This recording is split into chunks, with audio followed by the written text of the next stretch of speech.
मित्रों, वंदे मातरम। एक बार चेक करूं कि आपके समक्ष आ गया हूं कि नहीं।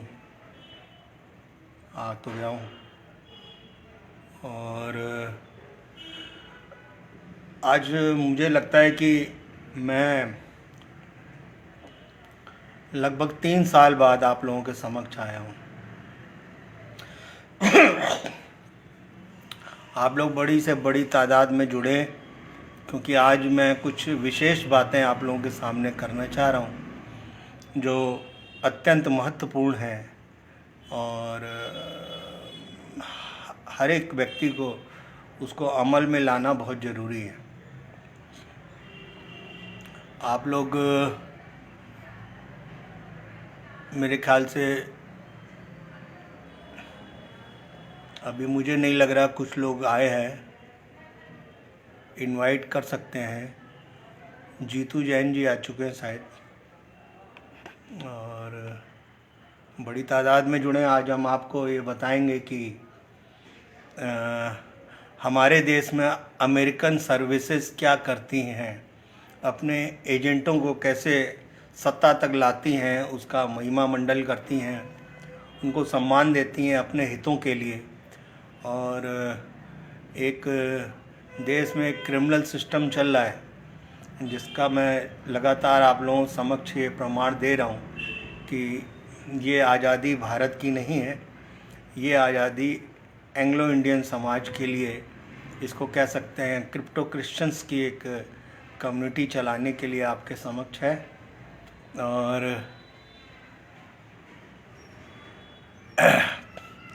तो ये 15 अगस्त 26 जनवरी को हमारे सामने एक आज़ादी का ढोंग रचा जाता है जो एक व्यापक तरीके से हमारे दिमाग में बैठाला जाता है कि भारत आज़ाद है, इंडिया आज़ाद है, ये वो। जबकि वो इंडिया ज़रूर आज़ाद है लेकिन भारत आज़ाद नहीं है, क्योंकि अंग्रेज़ों ने जब सत्ता अपने चाटुकारों को दी थी तो एक ट्रांसफ़र ऑफ एग्रीमेंट किया था, एक संधि करी थी कि अंग्रेज़ों की सत्ता संभालने वाले कौन लोग हैं, ये एग्रीमेंट हुआ था। और ये इसी को ही सत्ता हस्तांतरित बोलते हैं हिंदी में। सत्ता ट्रांसफ़र हुई है। सत्ता अंग्रेज़ों की सत्ता चलाने वाले चाटुकारों, चमचों और कहते हैं ऐसे घिनौने लोगों की जो अंग्रेज़ी सत्ता चलाएं, हम पे अंग्रेज़ी कानून थोपें, उनको ये सत्ता चलाने के लिए दिया गया है। और हम समझ रहे हैं कि हमें आज़ादी मिल गई है, उन क्रांतिकारियों के सपनों को पूरा कर दिया गया है। हम ये बड़े धोखे में हैं हम। तो मित्रों, आज हम इसी पे ही बात करेंगे। आप लोग जुड़े हैं, मुझे लगता है बहुत कम लोग जुड़ रहे हैं। मैं लाइव हूँ, 4 लोग ही देख रहे हैं शायद, और 4 लोगों में मुझे नहीं पता कितने लोग हैं। एक बार मैं रिफ़्रेश कर लेता हूँ अपना पीसी, क्योंकि जब भी मैं लाइव आता हूँ वो कोई ना कोई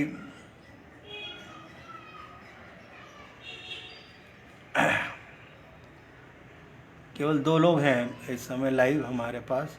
सुनील जी हैं, और एक बार हेलो कर दें तो ज़्यादा अच्छा है। मैं जब तक हूँ, जब तक मैं वो सच बोलूँगा, आप लोगों को समझ में आ जाए, आगे उसको बढ़ाएं, आगे उस बात को कहें।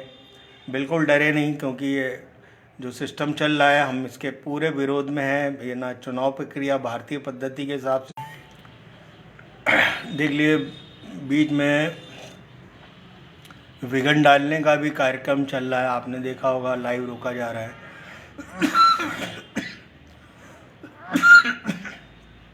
लाइव क्या रोका जा रहा है, ये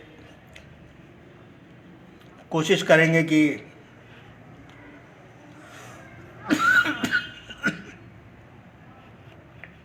वो सच जनता तक ना पहुंचे। मेरे पीसी में भी यही प्रॉब्लम चल रही है।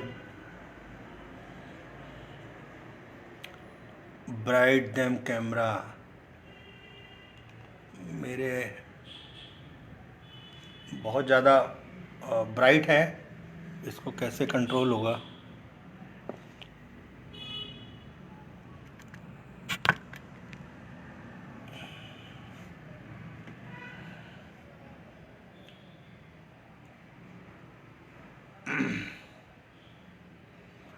ठीक है, मेरे ख्याल से आप लोगों को आवाज़ तो आ रही होगी क्लियर। ये अत्यंत ज़रूरी है, क्योंकि सच बोलने का साहस बहुत कम लोगों में है। हमारे साथी रहे राजीव दीक्षित जी ने सच बोला था, और ये आप लोगों को प्रमाणित तौर पे बताया था कि सत्ता में कैसे वही लोग सक्रिय रहेंगे जो पश्चिम से विचारधारा को हम भारतीयों पे थोपी जाएगी, और हम भारतीयों की जो व्यवस्था थी, जो होनी चाहिए, जो क्रांतिकारियों के सपने थे, जिन्होंने रक्त बहाया, कितने जुल्म झेले, कितनी तकलीफ़ें, अपने परिवार छोड़ के नौजवान बच्चे उस समय देश के लिए जान दे रहे थे, और अंग्रेज फिर भी नहीं माने। उन्होंने हमारे क्रांतिकारियों को आतंकवादी कहा, और आज न जाने क्यों जो अंग्रेज़ों के दुश्मन हैं वो हमारे भारत के भी दुश्मन हो गए। ये बड़ी अद्भुत बात है। इसमें 2-3 कंट्रीज़ का मैं नाम लूँगा। जैसे एक छोटी सी कंट्री है बर्मा है, वो यूरोपियन कंट्रीज़ के चंगुल से बाहर आ चुकी है। कई कंट्रियाँ छोटी छोटी हैं जो उनकी ये शर्तें नहीं मानती है, लेकिन हमारा ही भारत क्यों ऐसा है जो अंग्रेजी जो व्यवस्था को मानता है। और लगभग कहने कहने हमको ये कहा जाता है कि अंग्रेजी कानून ख़त्म हो गए। आप ये सोचिए कि एक छोटी सा कानून मैं बताता हूँ जो हम भारतीयों ने कभी नहीं मांगा, ना हमारी समाज को उसकी ज़रूरत थी। लिविंग रिलेशनशिप, आप समझ गए होंगे। लिविंग रिलेशनशिप एक कानून है कि हमारी इसको हिंदी भाषा में अगर हम इसको अनुवादित करें तो ये इसको बोला जाता है, हमें शारीरिक भोग करने की छूट दी जाए, यानी कि हमें स्वेच्छा से शादी से पहले रहने की इजाज़त दी जाए, यानी कि वेश्यावृत्ति हमारे छात्रों में और हमारे युवाओं में पैदा की जाए। अब ये कानून आपने और हमने मांगा था लेकिन लागू है। क्यों लागू है? क्योंकि 7 समुंदर पार से वो व्यवस्था आती है जो इनको माननी पड़ती है। अब मजबूर है। इन सारे मक्कारों का पैसा विदेशों में जमा है। वो A क्लास अफसर जो होते हैं, जो कभी चेंज नहीं होते, सत्ताएं बदल जाती हैं, उनकी अरबों की संपत्ति यूरोप में जमा है। बड़े बड़े उद्योगपतियों की अरबों की काली संपत्ति विदेशों में जमा है। अब उसको हमने 2009 में हमारे जेठमलानी जी ने ये केस किया था, और रामलीला ग्राउंड में हम लोगों के समक्ष ये बातें रखी थी कि ये इतना धन है कि हमारा देश पूरी तरीके से टैक्स मुक्त हो सकता है, पूरी तरीके से टैक्स मुक्त हो सकता है। उन्होंने ये बात सार्वजनिक रूप से रामलीला ग्राउंड में रामदेव जी के प्रोग्राम में बोली थी, और उन्होंने बोला था कि ये इतना पैसा है, इससे जो डॉलर का जो हम पे एक दबाव रहता है वो जीरो हो जाएगा। अब आप सोचिए कि इतनी संपत्ति हम लोगों की मेहनत की हुई, हम लोगों के टैक्सों से वसूल की गई, हमको निचोड़ करके इन मक्तारों ने यूरोप में जमा कर रखी है, वो आए। और सबसे दुविधा की बात यह है कि हमारी भारतीय कल्चर को ख़त्म करने के लिए ये पश्चिम लोग ऐसे ऐसे कानून बनाते हैं जो आज भी हम पे हावी हैं। पहला कानून है कि मंदिरों को अधिग्रहण करके उनका जितना भी धन है, यानी कि हमारी भारतीय संस्कृति में दिया गया दान इस पश्चिमी व्यवस्था में लगे, इस पाश्चात्य व्यवस्था में लगे कि भारतीय संस्कृति कभी डेवलप ना हो पाए। भारतीय गुरुकुलों का नाश करो, भारतीय संस्कृति का नाश करो, फिल्मों, टीवी और सीरियल के माध्यम से इनके परिवारों को खंड खंड रखो। ऐसे कानून बनाओ कि आपस में ही लड़ें, भाई बहन लड़ें, माँ बाप लड़ें, बेटा बेटी लड़े। ऐसे ऐसे कानून हम पे थोप दिए गए कि हमारे परिवारों का, हमारी संस्कृति का जो लगाव था, जो एक स्ट्रक्चर बना हुआ था, उसको कैसे ध्वस्त किया जाए, ये पश्चिम से लागू होता है। मित्रों, मुझे नहीं पता कि हमारे पास कितने लाइव हो गए, क्योंकि समय का अभाव मेरे पास भी है और आप सबके पास होगा कि कम समय में हम अपनी बात रखें। और इस समय हाँ, राकेश तिवारी जी ने हेलो सर बोल दिया, थैंक यू राकेश जी। और देखिए आप, और कोई अगर ये लाइव बोलता तो अब तक वहाँ पे हज़ारों लोग आ जाते। सिर्फ मेरे ही चैनल में ऐसा क्यों है? अब आप सोचिए, अभी हमने हमारे बीच में बहुत युवा आए और वो सबके सब, जिसमें मैं 8-10 लोगों के नाम भी ले सकता हूँ, जिनको आप समझते हैं कि ये राजीव जी के विचारों पे चलने वाले लोग हैं। नहीं, ये सब आपको गुमराह कर रहे हैं, क्योंकि राजीव भाई की व्यवस्था और हमारी क्रांतिकारियों की व्यवस्था कुछ और थी। हम पश्चिम का कोई अनुसरण नहीं करने वाले थे। गांधी जी ने वो स्वराज के सपना देखा था। हमारे जिस समय आज़ादी हुई थी, हमें बहुत प्रचार करके बताया गया था स्वराज भारत, आज़ाद भारत, ये वो, लेकिन वो सब झूठ पे टिका हुआ था। आज देखिए, दुर्भाग्य देखिए कि हमारे जो विचारधारा है बिल्कुल पश्चिम की गुलाम हो चुकी है। हमारा जो एलीट वर्ग है, जो जो जिसके पास बेशुमार धन आ जाता है, वो पहला काम ये करता है कि अपनी संस्कृति का, अपने चरित्र का, अपने खान पान का विनाश करता है और पश्चिम व्यवस्था को मानने लग जाता है। और ये बड़ा दुर्भाग्य है।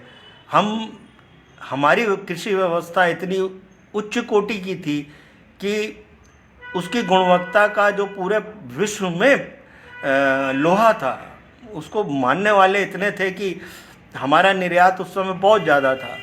चाइना भी रासायनिक खेती करता है, लेकिन उसकी डिमांड भारत से ज़्यादा है।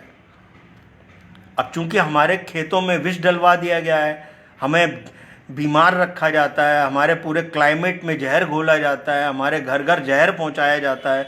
एक दूध के नाम पे एक विषैला दूध हमारे घर घर पहुंचाया जाता है कि नौनिहाल कहीं वो अमृत ना पी लें, वो गौ माता का वो अमृत जो उसके बछड़े पैदा होने के बाद होता है, हमारे बच्चों में, माँओं में वो शिक्षा ना चली जाए। तो वो एक गुलाम रहें, एक पीड़ित रहें, एक बीमार रहें, एक बीमार सिस्टम चलाना है। एक कहते हैं कि लाचार, एक कहते हैं एक मजबूर जो है, कहते हैं ना, इनकी पूरी व्यवस्था को कर दो कि ये भाई पश्चिम ही आपको नौकरी देगा, आप तो केवल एक मेन पावर बन जाएं उनके लिए, उनके एक बस गधे के तरीके से आप, एक खच्चर की तरीके से आप उनकी नौकरियां करें, उनकी व्यवस्था को आगे चलाएं।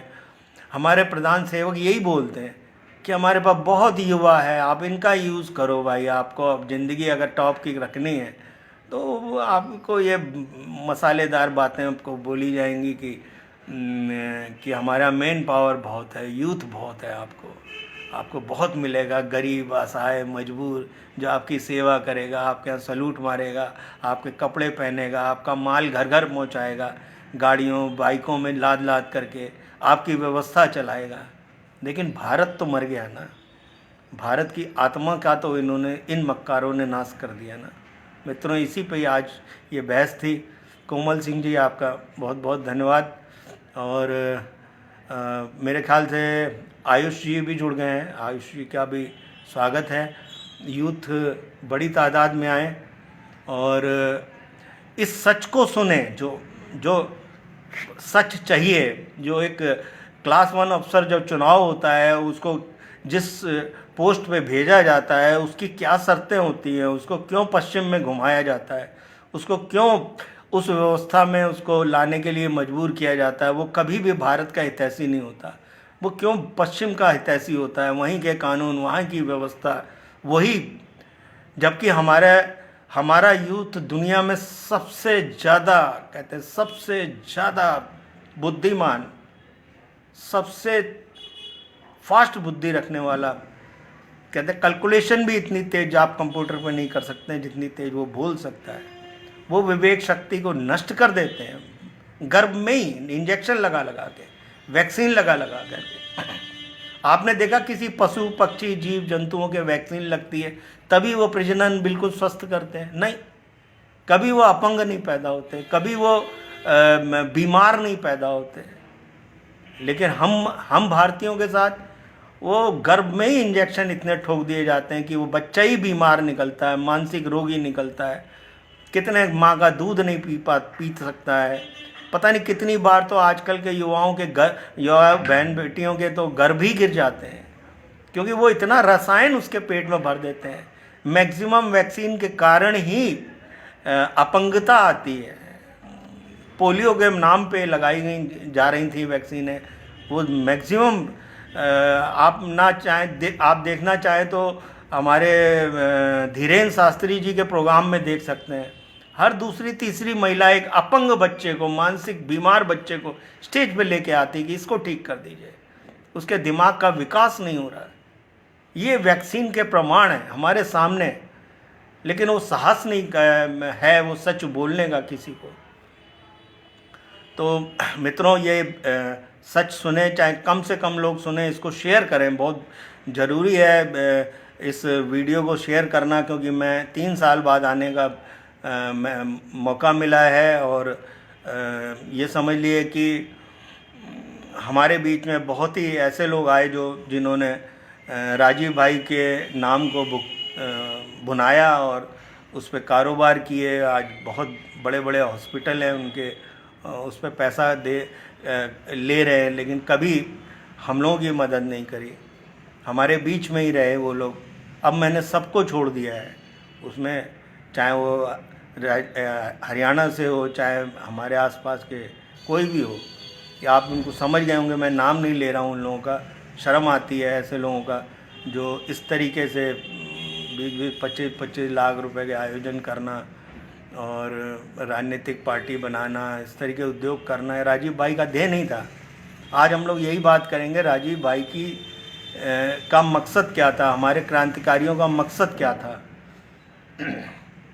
आप लोगों के प्रश्नों के उत्तर मैं बाद में दूंगा, आप लोग लिख सकते हैं। आप शेयर ज़रूर करें, क्योंकि अगर मेरे माध्यम से नहीं तो हो सकता है आपके माध्यम से काफ़ी लोगों तक ये बातें पहुँचें। राजीव भाई का सपना था हमारा जो ग्राम का विकास हो वो शहर से ज़्यादा उन्नत हो। राजीव भाई कभी पक्षधर नहीं थे कि ये जो कॉलोनीज़ बनाई जाएं, ये बिल्डिंग्स बनाई जाएं, ये प्रकृति का खिलवाड़ करके हम लोग इस तरीके से अपना रहन सहन बनाएं। हम लोगों की व्यवस्था ये थी कि जो हमारी कृषि व्यवस्था है उसको ही दुनिया में एक जो उसका वैज्ञानिक तथ्य है दुनिया के पास जाए कि हम कैसे इस ज़मीन से इतना तेल निकाल लेते हैं, इतना शुगर कैन निकाल लेते हैं, मीठा निकाल लेते हैं, उससे उस मीठे से हम पता नहीं कितनी चीज़ें बनाते हैं। आज यही प्रोसेस चल रहा है, लेकिन वो जो प्रकृति को हमने कभी भी खिलवाड़ नहीं किया। आज पूरे पर्यावरण में संकट है तो ये पश्चिमी निशाचरों की वजह से है, वेस्टर्न डिक्रेशन की वजह से है, वहाँ के जो विचारों की वजह से है कि पूरी आज पृथ्वी खोखली हो गई है।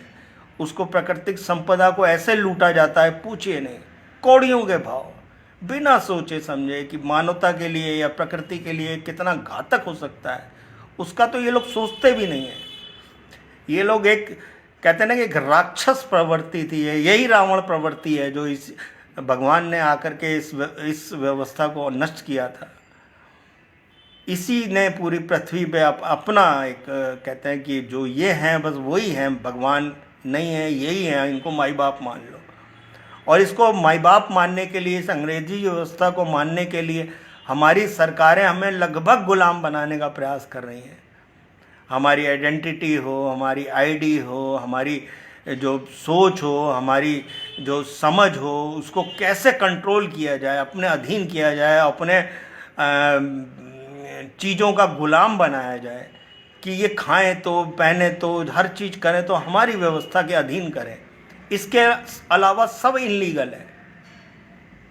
आप छोटा सा उदाहरण देते हैं आपको, वाइन एंड विनेगर, हिंदी में इसको बोलते हैं रिष्ट और आसव। इसको आयुर्वेदिक भाषा में भी बोला जाता है जड़ी बूटियों, फलों का अर्क पीना। ये हमारे ऋषि मुनि भी बोलते थे। इसी को सोमरस बोलते थे। हमारे गांव-गांव बनती थी ये। आपको पता है कि इससे दिमाग की प्रखरता कितनी तेज हो जाती है, स्वास्थ्य आदमी का कितना अच्छा हो जाता है। लेकिन उसी व्यवस्था को कि हम वो जो इंग्लिश में कहते हैं वाइन, और हम भारतीय भाषा में उसको सोमरस बोलते हैं, हमारे दूर दराज के गांव में, जंगलों में, वनवासी क्षेत्रों में जड़ी बूटियों से वो लोग ये सब बनाते हैं और स्वस्थ रहते हैं। बीमार उनके आसपास नहीं होती, उनके गांव में किसी तरीके का बीमारी नाम की चीज़ नहीं होती है और पूरे परिवार में कोई हिंसक नहीं होता है। उसमें जो नीच विचारधारा नहीं आती है। लेकिन इसका उल्टा ले लीजिए, वो लोग एक शराब बनाते हैं जो हमारे भीड़ लगा करके हर वाइन स्टोर में ऐसे बिकती है जैसे अमृत बिक रहा हो। आप जानते हैं उसके अंदर क्या क्या पड़ा होता है, कितनी घातक चीज़ें पड़ी होती हैं। उसमें जो बिच्छू है, सांप के हैं, इसके अर्क पड़े होते हैं। आप जानते होंगे स्नैक का जो विष है, जो पॉइजन है, उसका बड़ी मात्रा में एक्सपोर्ट होता है। वो कहाँ प्रयोग होता है? वो इसी तरीके से आप हिंसक रहें, आप कामी बने, भोगी बने, ये सब चीज़ें ये पश्चिमी जो वाइन में आती हैं। ऐसे ही हमारा पूरा संपूर्ण खान पान भी है। हमारे खान पान में कहीं भी वो व्यसन वासना का विचार ही नहीं है, क्योंकि मन में भी नहीं है। आज से हजारों साल पहले अगर माताएं बहनों के तन में कपड़ा अगर वो कम भी है तो वासना नहीं उत्पन्न होती थी। मेरे पास वीडियोस हैं, सिक्किम, अरुणाचल प्रदेश है, आप वहाँ दूर दराज में जो वनवासी क्षेत्र थे उनके तन में कपड़े कम होते थे, क्योंकि उन्हें जंगलों में ही रहना है और वो उनके अंदर कभी वासना नहीं हुई। कभी ये जो आजकल जो इतने घिनौने अपराध हो रहे हैं, वहाँ कभी ऐसे अपराध नहीं हुए। खुला एकदम बिल्कुल जो उनके नियम हैं, जो उनके जो शास्त्र कहते हैं, जो उनकी वनवासियों की एक प्रजाति की जो एक मैथमेटिक्स है, वहाँ का जो साइंस है कि प्रकृति में कैसे रहा जाता है, प्रकृति का जरा नुकसान नहीं किया जाता है, जीव जंतुओं से कितना प्यार रखा जाता है, उनकी रक्षा की जाती है और जो हिंसक हैं उनको नष्ट किया जाता है। तो ये सब हमारे रोहित भाई जुड़ गए हैं। रोहित कुशवाहा जी, आपका स्वागत है। तरुण चक्रवर्ती बड़े दिनों बाद जुड़े हैं भाई, आपका भी स्वागत है। आप लोग इसको शेयर करें बहुत दूर तक। मैं काफ़ी सालों बाद आप लोगों के बीच में आया हूँ, वो सच बताने की जो हमारे बीच में आ गए थे कुछ लोग हमें बांटने के लिए, और हम बट भी गए और हम उनकी भावनाओं में बह गए। इसको भी आप ऐसे कह सकते हैं। राजीव भाई की विचारधारा थी कि हम गाँव को विकास करें, गाँव के अंदर छोटी छोटी मशीनें लगा करके उत्पाद बनाएं। क्या आप साबुन शैम्पू नहीं बना सकते हैं? बनते थे, हजारों साल से बनते थे। हम इत्र भी बनाते थे। हमें जो पत्थरों की कहते हैं क्वालिटी के बात पता था, धातुओं की क्वालिटी के बारे में पता था। हम माणिक्य हैं, नग है, हीरा जवाहरात, इसके विशेषज्ञ होते थे। हमारा संपूर्ण विज्ञान आज भी विश्व का सबसे उच्च स्तरीय विज्ञान हम भारतीयों के पास है। चिकित्सा क्षेत्र में हम लोग संपूर्ण इलाज करते हैं जिसमें आदमी पूर्ण स्वस्थ होता है। लेकिन पश्चिमी व्यवस्था में आप कभी नहीं ठीक होते, आप बस उनके एक कस्टमर बन जाते हैं।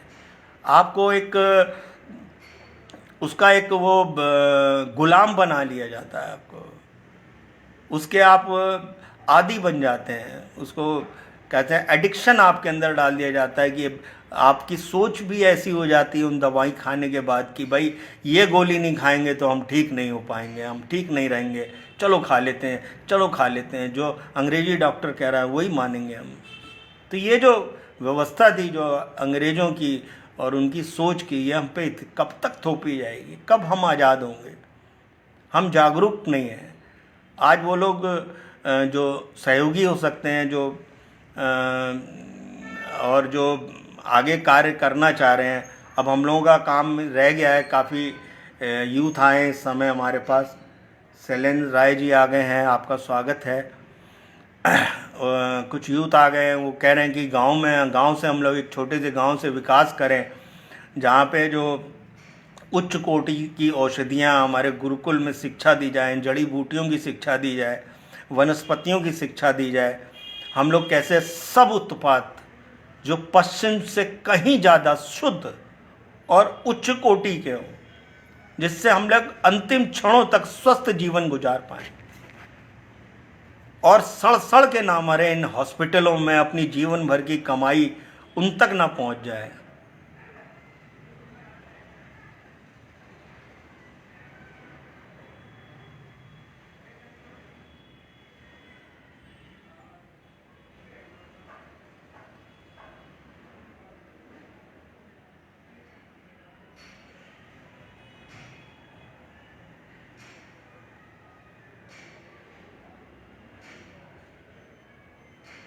नवरत्न जी ने बड़ी अच्छी बातें लिखिएगा, आप लोग पढ़िएगा, मुझे भी बहुत अच्छी लग रही है, ये बात सच है। नवरत्न जी, आप जैसी चेतना सब में पैदा हो, अपने जीवन में कम से कम हम लोग ये सच को समझें, सच को जानें और इन मक्कारों के चेहरे जानें जो सच पूछिए कि आप आपके आगे एक छोटा सा नाटक खेला जाता है, आप भावनाओं में बह करके उसको अपना सब कुछ समर्पित कर देते हैं, आप समझते हैं यही है हमारा हीरो, यही है सब कुछ। अब मुझे लगता है कि 2024 के चुनाव में सरकार में बैकगियर लग गया है। अब उन्होंने अपने अहंकार में कि मोदी ही होगा और मोदी ही है, बाकी तो सारे मूर्ख हैं। और जो प्रमुख लोग होते हैं, कहते किसी बुनियाद को मजबूत करने के लिए कैसे कैसे में जतन किए जाते हैं, कैसे विश्वास आपस में बनता है, तब जाके एक बिल्डिंग खड़ी होती है, एक परिवार खड़ा होता है। उसको नष्ट करने के लिए वहाँ पे उसका अहंकार में कि वो छोटा लाया जाए, ये कहीं पनप ना जाए, दूसरा कोई बड़ा ना बन जाए, हम ही दिखें, अमीर दिखें, अमीर, क्योंकि वो यूरोप में जिसको दिखना वही होना चाहिए ना, कोई नया ना आ जाए, वो नया तो वो खतरनाक हो जाएगा उनके लिए। पूरी भाजपा में यही एक शंका फैली हुई है कि वो जो एक झूठ पे जी रहे हैं और वो ये सोच रहे हैं कि ये व्यवस्था बिल्कुल सच है। सच नहीं है, हमें वो जहरीला दूध दिया जा रहा है। आप छोटा छोटा उदाहरण ले लीजिए, हमारे गाय मांस का निर्यात हो रहा है, अभी भी हो रहा है। इतना हिंसक है हमारी संस्कृति। हमारा संविधान जो अंबेडकर जी ने लिखा था, उन्होंने लिखा था कि अंग्रेजों को गाय मांस सप्लाई होगा। उन्होंने सबसे पहले बात करी थी हमारी संस्कृति की, हमारी सभ्यता की। उन्होंने कभी नहीं कहा था कि पश्चिमी शिक्षा हमें चाहिए। स्वराज हमारे गांधी जी का विचार था। फोटो लगा करके, उनकी मूर्ति के नीचे लगा करके सारे नाटक होते हैं, लेकिन गांधी जी के विचारों पे नहीं चलते। राम के नाम पे इतना नाटक होता है, कभी राम के विचारों का अनुसरण नहीं होता है। राम भक्त तो हैं, राम के आगे घंटी बजा लेंगे, सब कुछ कर लेंगे, लेकिन उस चरित्र को नहीं मानेंगे, उस व्यवस्था को नहीं मानेंगे जो राम की व्यवस्था थी। जो सुदूर एरिया में एक व्यक्ति बैठा है, जो जहाँ तक आम आदमी पहुँच नहीं सकता, वो खुश दिखे, राम की व्यवस्था वो थी। हमारी दिवाली में हर घर के अंदर घी के दीपक जलते थे। आज आधे भारतीय रोते हैं, उनकी व्यवस्था चौपट हो चुकी है।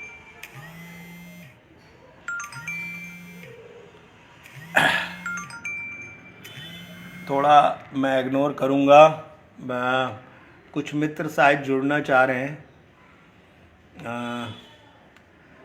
शैलेंद्र भाई ने भी बड़ा अच्छा लिखा हुआ है, और राजीव भाई का विचार ये जो हम लोग जिस पे आज ख़ास तौर से बातचीत कर रहे हैं, जितना मेरे मोबाइल में चार्ज है, मैं आज आप लोगों से बात, कल भी आऊँगा आप लोगों के सामने, हम लोग इस पर चर्चा करें बुरी बात क्या है। अभी आप लोगों के वो आर्टिकल पढ़ के मैं सबको जवाब भी दूंगा कि वो राजीव भाई जो चाहते थे कि वो छोटी छोटी मशीनें लगा करके हम लोग घर में, इसका एक वीडियो भी मैं आपको चला के दिखा सकता हूँ, अगर यहाँ बीच में मौका लगता है तो आपको ये वीडियो भी मैं सुनाता हूँ जो राजीव भाई चाहते थे। जैसा राजीव भाई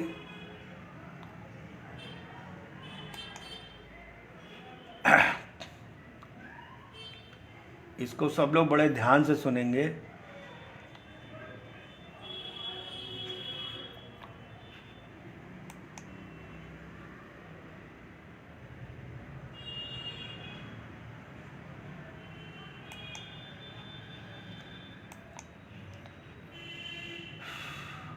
इन्होंने इतना गड़बड़ कर दिया, हम खुद परेशान हो गए कि अपने चैनल को हम देखें कैसे, शायद आ जाए। आप इस वीडियो को ज़रूर सुनिए। ये मैंने 8-9 साल पहले ये वीडियो आप लोगों को भेजा था, और अगर आप तक आवाज़ आ जाती है।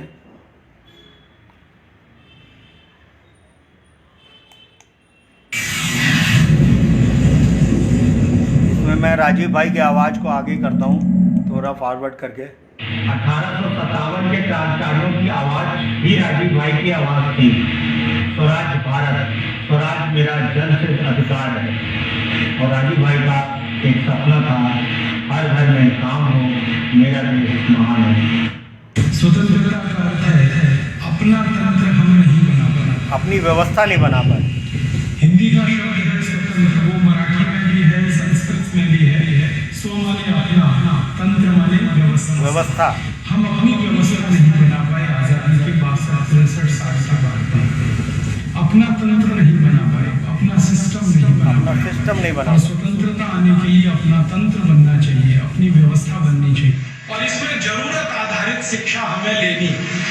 हमारे सारे बच्चे परीक्षा के लिए पढ़ते हैं, ज्ञान के लिए कोई नहीं पढ़ता। उसमें हमें और सिखाएंगे, उनको कुछ कारीगरी सिखाएंगे, हाथ का काम सिखाएंगे, ताकि पढ़ने निकलने के बाद वो बेरोजगार दर बदर के धोखा न खाए, कुछ ना कुछ जिंदगी चलाने का काम कर सके। छोटी छोटी कुछ बातें बताता हूँ। हिंदुस्तान में 6,38,365 गाँव है। हर गाँव में 100 उद्योग हम लगाए हैं। 100 उद्योग हर गाँव में। इसको ध्यान से सुनिएगा, एक नहीं, दो नहीं, तीन नहीं, 100 उद्योग हर गाँव में लगाए हैं। तो अन्य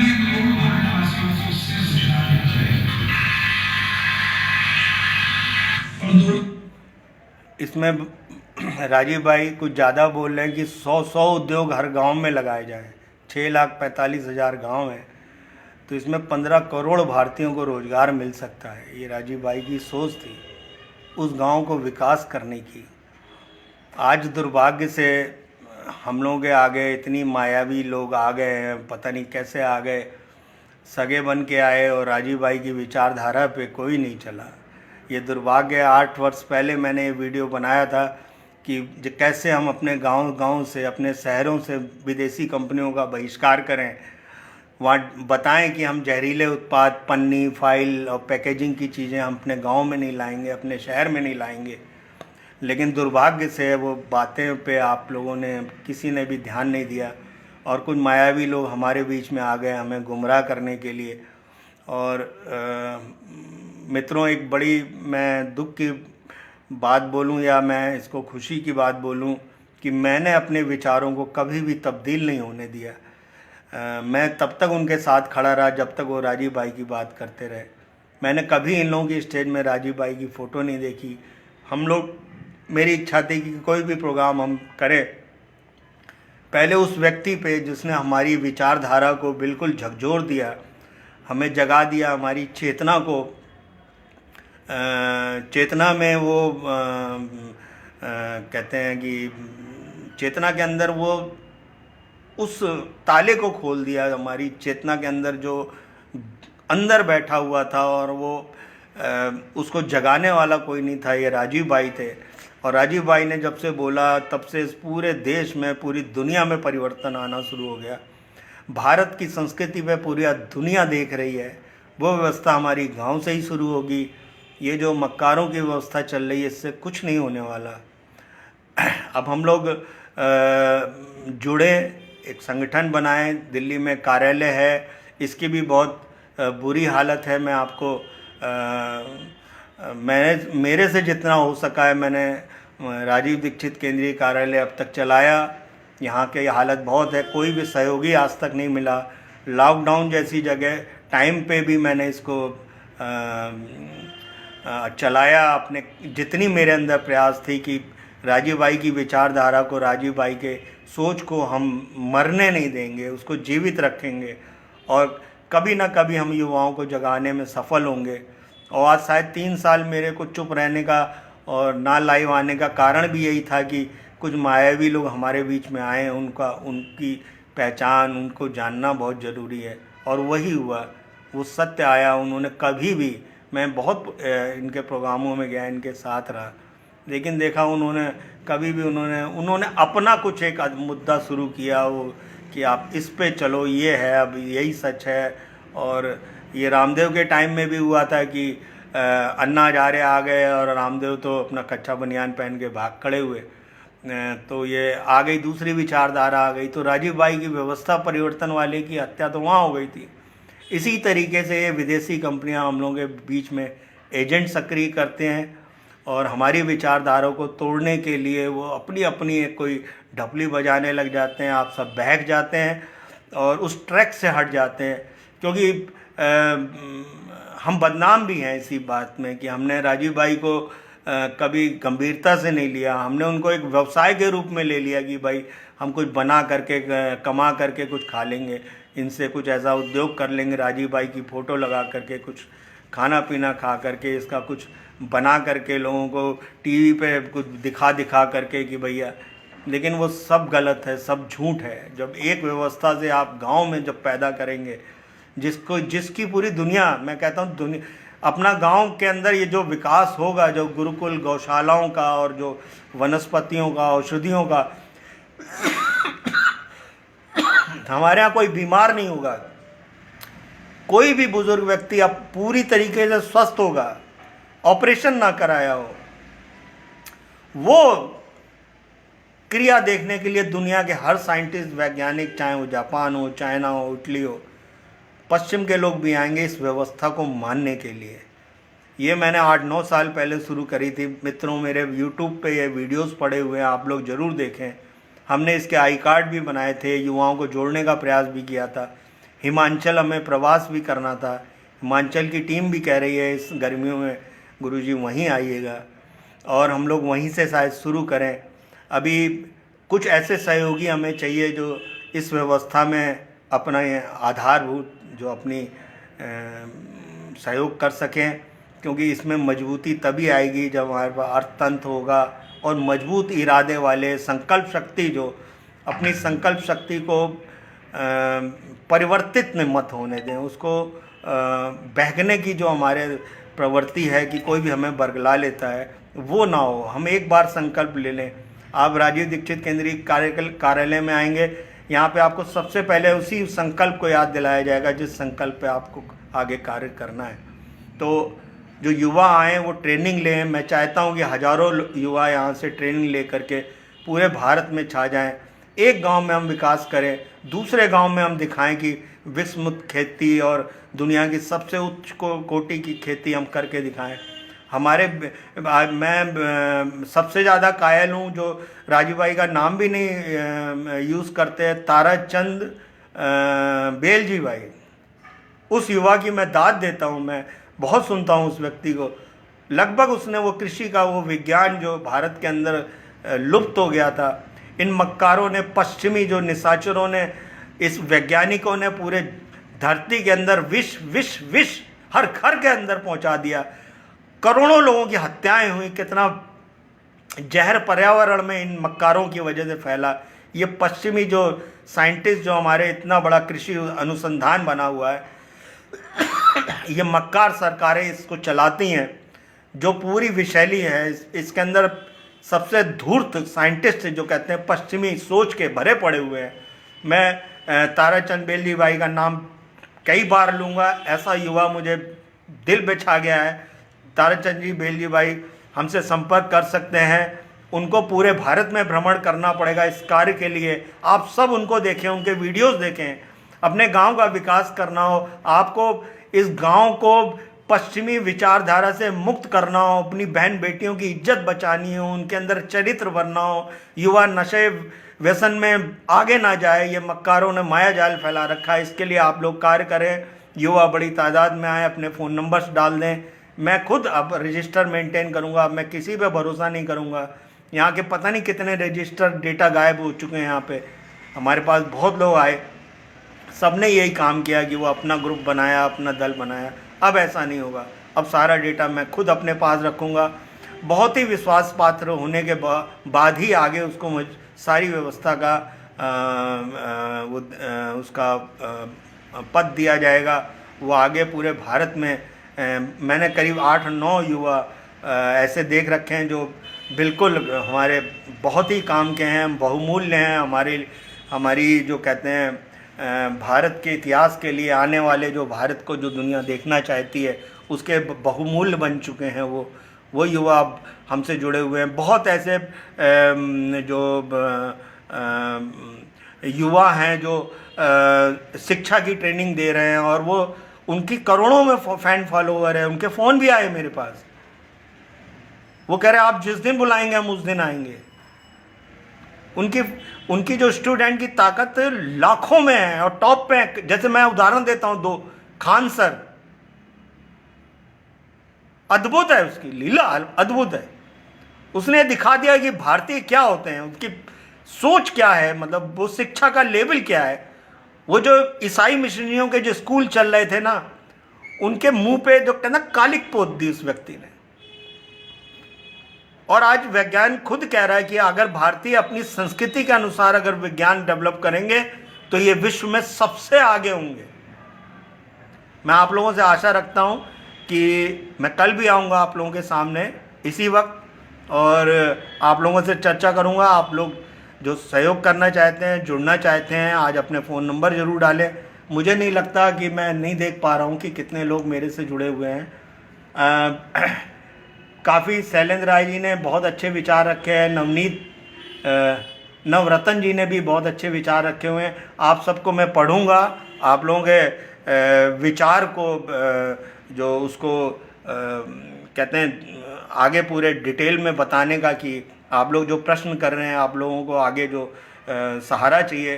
देखिए मित्रों, राजीव भाई के बाद मुझे नहीं लगता कि कोई व्यक्ति राजीव भाई के आदर्शों पे चल रहा हो।